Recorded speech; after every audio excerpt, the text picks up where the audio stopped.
in the middle of the vast blue ocean, where the sea surface stretches to infinity, each wave gently lapping under the morning sunlight. Giant fishing boats begin to cut through the waves, carrying the hopes and expectations of an entire fishing industry. On deck, dozens of fishermen are ready for a hard day's work. They are the children of the sea, the people who understand best the harsh and rich laws that the ocean brings. Their target today is giant schools of tuna, a fish with high economic value, popular all over the world.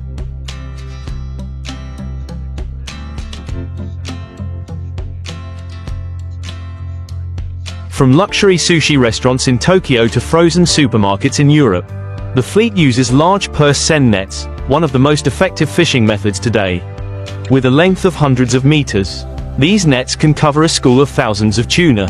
Modern radar and sonar systems were deployed to pinpoint the exact location of the school of fish, where the tuna shadows were moving like a dark cloud under the water. When the signal was clear, the captain ordered the net to be lowered. The hydraulic machine started working, gradually lowering the giant net into the ocean. A tight circle was quickly created.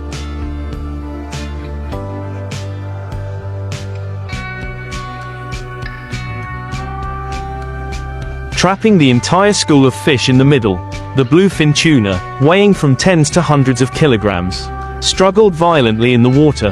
The strong sound of the fish flapping echoed between the sea and sky. Fishermen controlled the net collecting system by machine, pulling each meter of the heavy net onto the deck. Hundreds of tuna gradually appeared, their shiny bodies reflecting the bright sunlight. Each one was brought onto the deck by an automatic crane and conveyor system.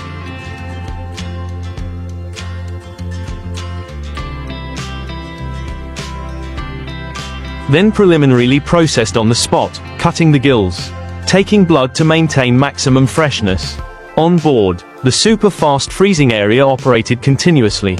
After being processed, the tuna are immediately put into cold storage at a temperature below -40 degrees Celsius, ensuring optimal quality for export.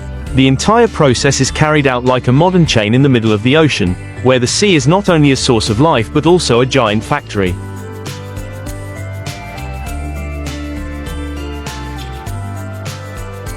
In just one day, the ship can collect hundreds of tons of tuna, a huge output but requires the harmonious coordination between people and machines, between traditional experience and modern technology.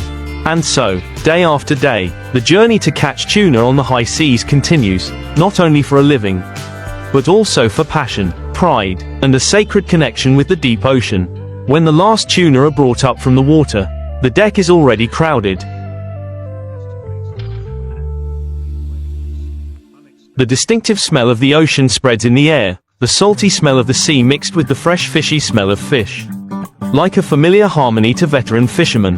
Under the scorching sun at sea, workers work tirelessly. A team quickly inspects each fish, sorting them by size and quality.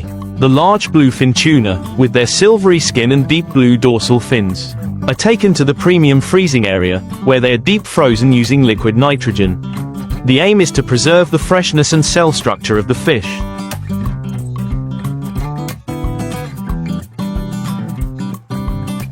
Which is required by demanding markets like Japan. Another part of the tuna is processed right on board: decapitation, body cutting, meat filling, all done by skilled hands and specialized machinery. An automated conveyor system takes each fish part through the packaging, vacuuming and sealing process. All of this is done in the middle of the ocean, immediately after the fish is caught, to ensure that not a single moment reduces the quality of the product.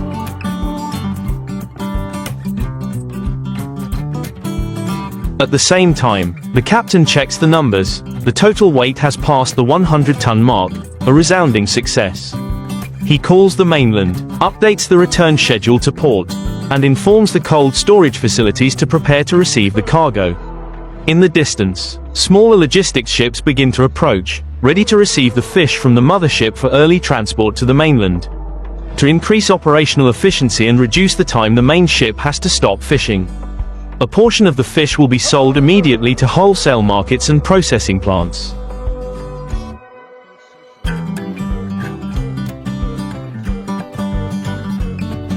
The rest, the best quality tuna, will be tagged with a traceability code, clearly stating the catch coordinates. processing time, and frozen status. This information will follow the fish all the way to consumers at 5-star restaurants, where the mere mention of bluefin tuna caught directly from tropical waters is enough to make diners willing to pay hundreds of dollars for a slice of sashimi. Fishermen are not just seafarers. They are now the operators of the global supply chain.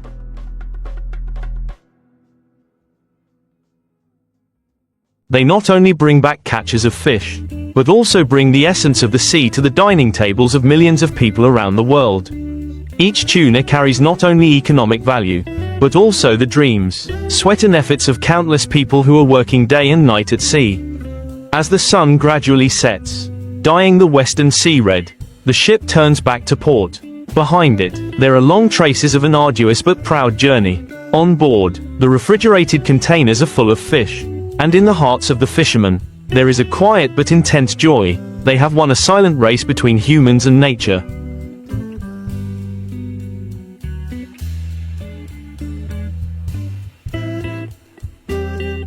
This is not just a battle between man and fish, but a breathtaking battle of wits between experience and instinct. As the fish is pulled closer to the surface, the hydraulic pull rod starts working, but it cannot completely replace the fisherman's hands, the delicate adjustments in each meter of line, each gentle shaking movement to avoid tearing the fish's flesh, are skills passed down from generation to generation. Once the tuna is brought onto the deck, the processing begins immediately. A specialized team quickly approaches, cuts the gills, takes the blood,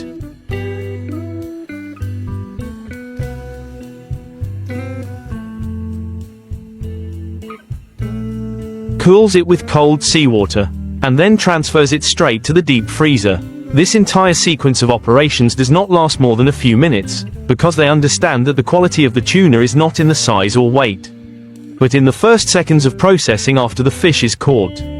Longline fishing is a more selective and ecologically friendly method than industrial purse seine. Each fish is caught individually, minimizing the risk of catching other species. As a result, longline tuna are often valued higher, especially in the Japanese market.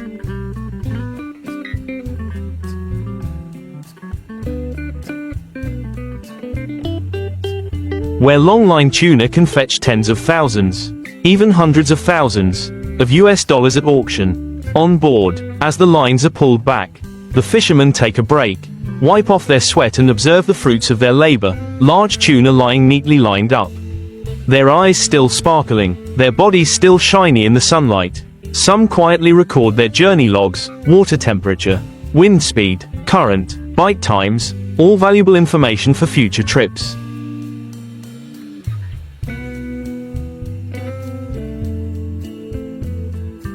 As the afternoon progresses, if the purse seine has not been released, the captain will decide to change his strategy, combine both methods, using long lines to select large fish, and using a purse seine to cover the giant school if the sonar signal detects a high density of fish. This is the flexibility of modern fishing, where technology, tradition and experience converge in the same journey.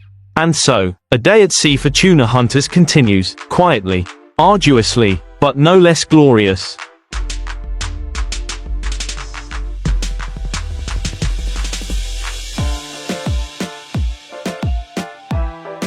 Each tuna brought back to the ship is a small victory, not only for its commercial value, but also for the feeling of conquering nature with human hands and intelligence. When night falls, the ship still drifts in the open sea. Yellow lights from the deck illuminate the tuna crates lying silently under the ice. In the distance, other ships are casting their nets. New lines are cast down, continuing an endless cycle of tuna fishing in the distant ocean. When the hold is full of tuna,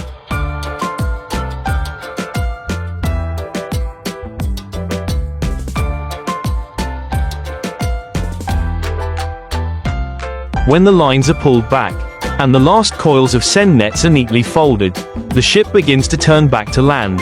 The return journey not only carries heavy boxes of fish, but also the quiet pride of each fisherman, after so many storms and waiting.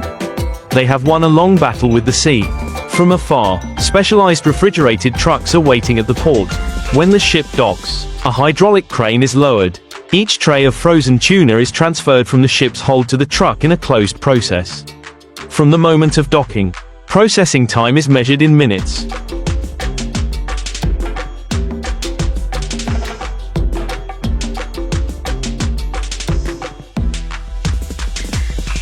After days of chasing bluefin tuna far out at sea, the camera gradually shifts to other fishing fleets, where the atmosphere becomes bustling in a very different way.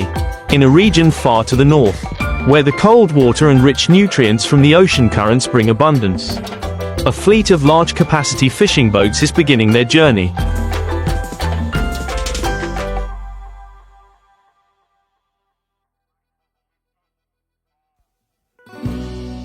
This time, the target is herring, cod, and dozens of other bottom fish that do not live close to the surface but gather in huge schools at depths of 100 to 400 meters.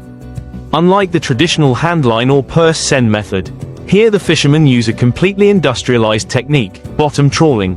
The giant vessels are equipped with a system of nets that stretch hundreds of meters, the mouth of which opens like a giant funnel, guided by two submerged boards called otter boards, whose job is to keep the net wide and scrape the seabed.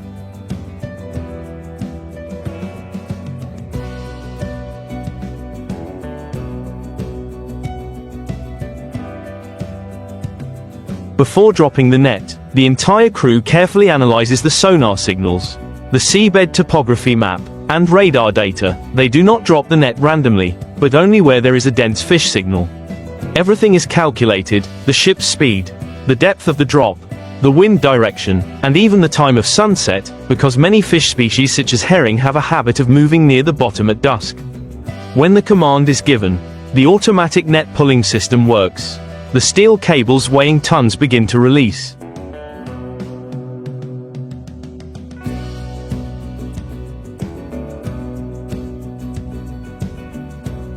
Dragging the net that is gradually sinking to the ocean floor, the mouth of the net opens like an underwater cave, slowly swallowing the school of fish swimming by.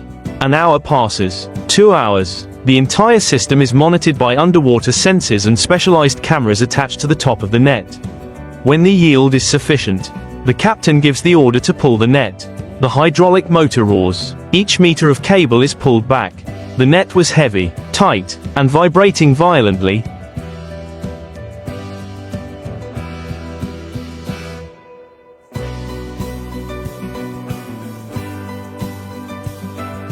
A sign that there was a huge amount of fish inside.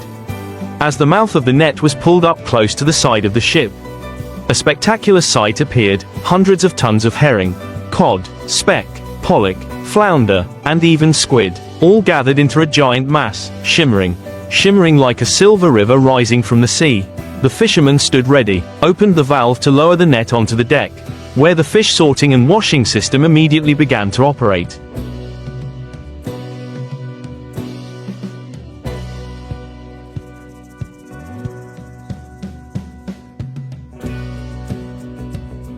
Seawater was pumped in to clean the fish, while conveyor belts automatically separated different species using eye cameras that recognized their shape, color, and size. Herring was transferred to a separate line, because it could easily be crushed if handled incorrectly. Cod, a white, fatty variety popular in Northern Europe, was processed quickly, flash frozen, and transferred to cold storage. Small fish, scraps or species of low value will be collected, pressed into fish meal for animal feed or fertilizer.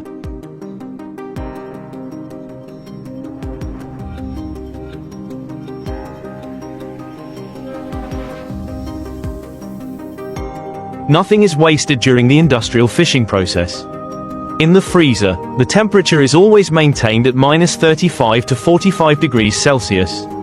The entire packaging, vacuuming, and QR code system for traceability is operated smoothly right on the ship, like a mobile processing plant in the middle of the ocean.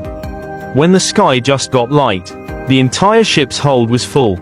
A working day of the trawler fleet ended with more than 200 tons of fish of all kinds, processed according to export standards while still drifting in the middle of the ocean.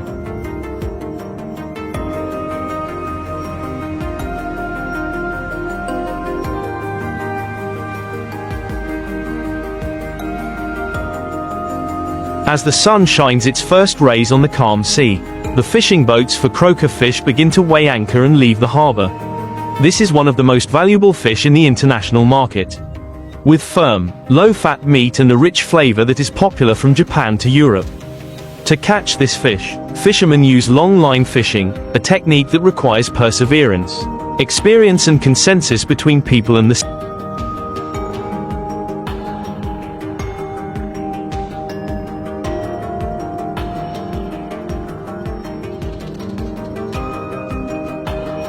sea. The specialized boat gradually glides across the water, leaving behind a silver wave trail. On the deck, thousands of hooks have been attached with small bait, lined up in a row, ready to be dropped into the deep sea. The ropes are tens of kilometers long, each carrying hundreds of hooks, carefully wound in the ship's hold. The captain gives the signal, and the fishing rig begins to work. Each rope is let drift along the water, slowly but precisely, weaving through the layers of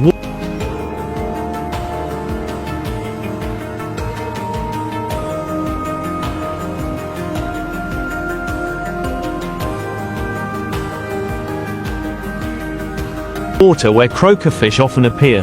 The sea gradually changes color as the sun rises, and the first signs of a good catch begin to appear. The lines vibrate gently, a signal from the deep sea that the bait has taken the bait. Each reel starts to work, gradually pulling the fishing line up to the deck. The first dried fish sparkle in the sunlight, long, silvery blue bodies, struggling violently as they are pulled up from the water. The fishermen work tirelessly. Each fish is removed from the hook, taken straight to the cold storage.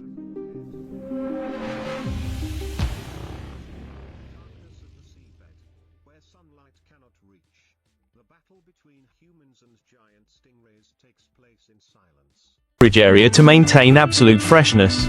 The atmosphere on the boat is tense and exciting at this time. The laughter mixed with the sound of the fishing line rolling, the sound of fish hitting the deck, creating a lively symphony between humans and the ocean. Dried fish are predators, often appearing in large schools at medium depths offshore. Therefore, fishermen must understand the rules of ocean currents, the time when the water changes color, and the experience of their ancestors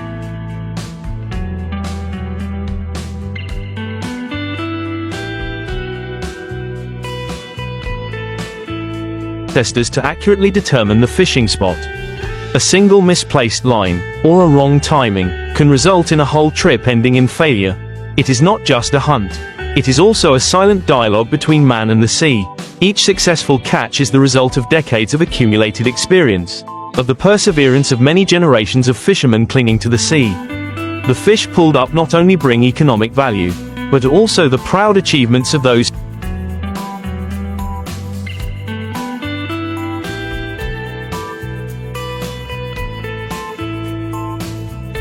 who live off the ocean. When the cold storage box on the ship is full, when the afternoon light begins to set on the sea, the ship slowly turns back to shore. The sun-tanned backs, the calloused hands, but the bright eyes, all create a realistic and touching image of the life of fishermen at sea. And tomorrow, they continue their journey, wandering in the vast ocean, continuing the journey of catching dried fish in the open sea.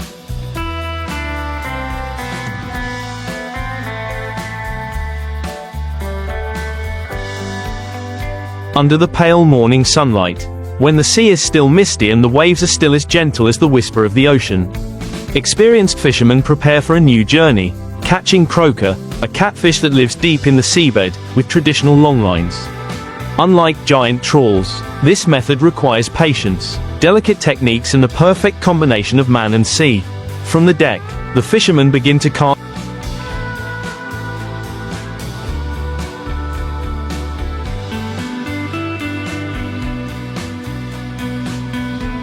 thousands of meters of long lines, each section of which is attached with hundreds of hooks pre-hooked with fresh bait such as small fish, squid or shrimp. They know very well that croaker is not easily fooled. This fish is intelligent, lives alone and often hides deep in the cold sand. Therefore, the position of the fishing line must be absolutely precise, based on decades of experience as well as modern fish finding equipment. Each